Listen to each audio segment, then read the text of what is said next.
Magandang buhay mga katiats. Maniniwala ba kayo na binigay daw ni Hitler ang iba sa kanyang mga ginto kay Yamashita nang malaman niya na siya'y magagapi na sa giyera kontra Amerika? Ito ang Codes and Conspiracy Theory tungkol sa ginto ni Hitler. Nila ang cruelty ni Hitler.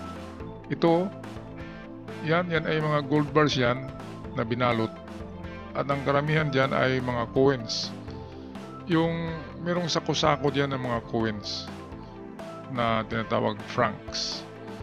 At iba't iba pa, merong mga paintings at kung ano-anong mahalagang bagay diniposito diyan sa loob nitong napakalawak na tunnel. At hindi lang yan, ang pinaka-deadly nito yung sako-sako yan ay mga coins. Halo-halo yan, silver, gold, at saka brass coins, bronze coins. Ayan, so napakarami yan at itong kahon-kahon yan ay mga gold bars. Ngayon ikumpara natin ang mga ginto ni Yamashita. Sabi ay mayroong 7,000 metric tons. Ang kay Hitler's naman ay 70,000 gold bars lamang. Diba, masamak na mas marami ang nalikom ni Yamashita ng mga Hapon ng World War II kaysa kay Hitler. So ibig sabihin lang yan na ang Asia ang pinakamaraming ginto kumpara sa Europa. Kasi kukunti lang ang nakuha ni Hitler sa Europa. Pagkolekta ng gold sa Europe ni Hitler, hindi kagaya kay Yamashita, hindi na tinitira ni Yamashita ang ganyan na mga ngipin.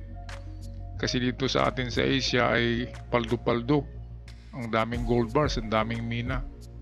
Kaya hindi na napagdiskartihan yung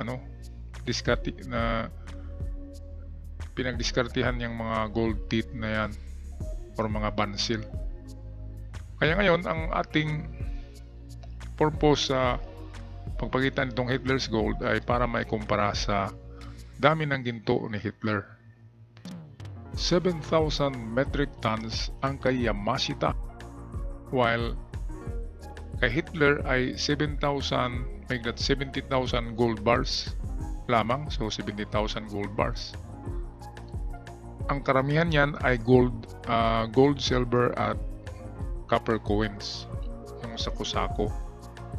Sa mga Hapon ay meron ding ganyan na mga silver coins, pero itinapon nila. Karamihan daw ay nandyan sa Manila Bay. Kaya noong 1980s ay nagdi-dredge ang US. Bali sinisip-sip yung mga coins na dyan tinapon sa Manila Bay na dami-dami. Okay, so overall, kapag atin i-size up ang mga ginto ni Yamashita at ginto ni Hitler, ay panalo pa rin si Yamashita sa dami nito. Mas marami ang sa Japanese hitting side naman yan. Ang dami-daming